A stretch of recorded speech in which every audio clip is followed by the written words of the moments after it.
Сәлеметсіздер ме, құрметті көрермендер. Сіздермен бірге мен тілшілеріңіз Жеңіс Мұрат Айы. Бүгінгі репортажымыз ауылым алтын бесігім, ауылымыздың әсем жерлерінің бірі Ақбұлағымызға арналады. Бұлақ табиғаттың таза сыйы, тіршіліктің бастауы. Бұлақтың суы шөліркеген жанға ем, табиғатқа нәр. Ақбұлағымызға келетіндердің саны жылдан жылға артып келуде. Оның бірден-бір себебі бұлақ суының емдік қасиеті. Бұлақ көрсең көзін аш демекші, ауылымыздың мақтанышы Ақбұлағымыз туралы аңыздар өте көп. Ақсақалдардың айтуы бойынша, Ақбұлақтың тарихы сонау азамат соғысы кезеңінен бастау алады. Қиын кезде өз балаларын құтқарғысы келген аналар балаларын тасқа айналдырған.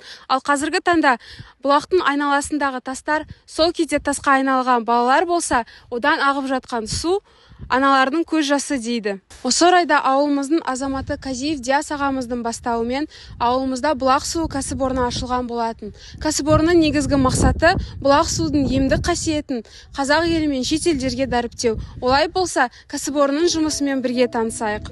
Сәлеметсіз бе, Жұмагерей ағай? Бүгін біз сізде қонақтамыз. Осы зауыттың жұмыс барысы туралы қысқаша айта кетсеңіз. Сәлеметсіздер ме? Ал біздің бұлақ су зауытына қош келіпсіздер кәсіпорынға. Бұл кәсіпорын құрылған тек бір жыл болды жұмыс істеп жатқанымызға. 24 наурыз айынан бастап су шығара бастадық. Осында біздер шыны құтымен су шығарамыз.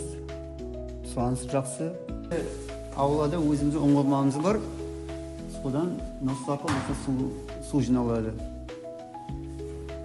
Онда осыны істеді. Бұл су тазартатын құрылғы.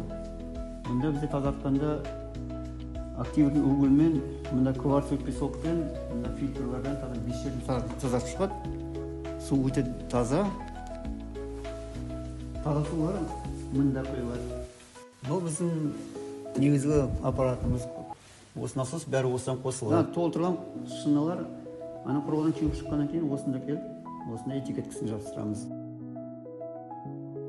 105 градус ыстықта осына жібереміз, осына упаковка жиналып шығады.